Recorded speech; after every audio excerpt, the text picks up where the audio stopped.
And we put out a statement. Shall I read you the statement?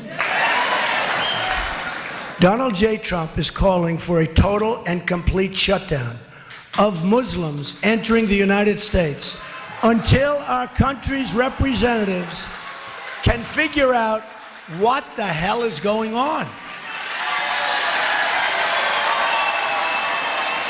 President Trump today at the Department of Homeland Security signing those executive orders on immigration. We've been talking about this right from the beginning. I'm establishing new vetting to keep radical Islamic terrorists out of the United States of America. We all know what that means. He is not changing a law. It's big stuff. When he has written an executive order, say for example, to build a wall on the Mexican border, it doesn't necessarily mean it's definitely going to happen. What it means is that he's given an instruction, begin working on this immediately. They're just signed tweets.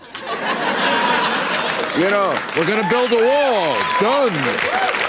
No more Obamacare, done. On the first day of President Obama's first term in 2009, his first executive order was to facilitate the closure of the Guantanamo Bay prison facility. Promptly to close the detention facility at Guantanamo. Even though on day one he said, I'm going to close it, signed Obama. There we go. 8 years later, he has come and gone, and well, the White House announces President Obama will likely not fulfill his goal to close the Guantanamo Bay prison before he leaves office. Executive orders are very useful because they can be immediately put into practice. It doesn't have to be approved, which makes it quicker than a law, but it is also a lot more vulnerable to being overturned. President Obama talking about Gitmo, right? Guantanamo Bay, which by the way, we are keeping open. So I hope that helps explain the difference when you see Trump signing things and you feel a bit scared. They're not going to immediately affect us. I mean, some of them will. One of the executive orders signed by Trump involves a comprehensive review of the process by which immigrants are welcomed into the United States. And as a part of that review, Trump has instigated a 90-day ban on anyone coming into the US from 7 Middle Eastern countries. Apparently, for now, it is a temporary ban. It's a 90-day ban. Trump says that these 7 countries were flagged up by the Obama administration. He also says that there are, over 40 other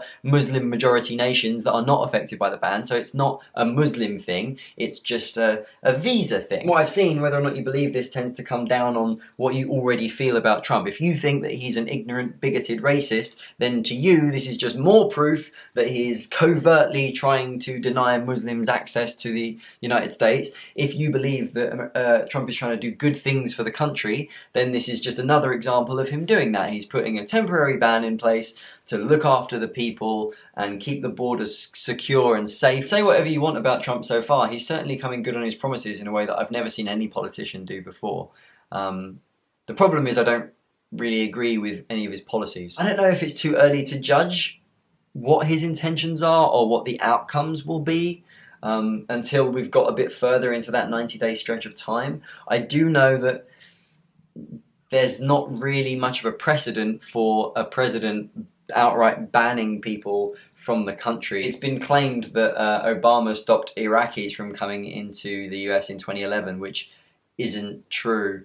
And I read things like that on Facebook. People go, oh, he's so angry, but you forget that Obama did it in 2011. You spend 5 seconds Googling it and you find out that that's wrong. I mean, that happens a lot on Facebook, I suppose. People just read things and they go, oh, I can't believe it, and they just share it. And no one ever thinks to just double check anything. Always double check.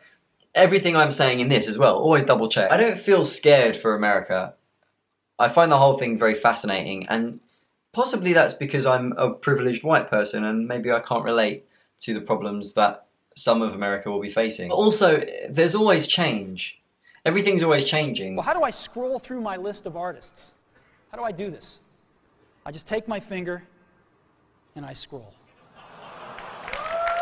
That's it. In 4 years or 8 years, there'll be some cool Democrat sitting in Trump's chair undoing all of this stuff, probably. Everything goes back and forth, and you have to remember that whatever you feel about Trump, half of America disagrees with you, When Obama was in charge, it was the other half of America that were angry. I know ultimately that we're not going to be in too much trouble because it will all just cycle around, even if it takes a little while. Everything in the universe has the characteristic of arising and passing away, and even if it seems to take a while, we will get there.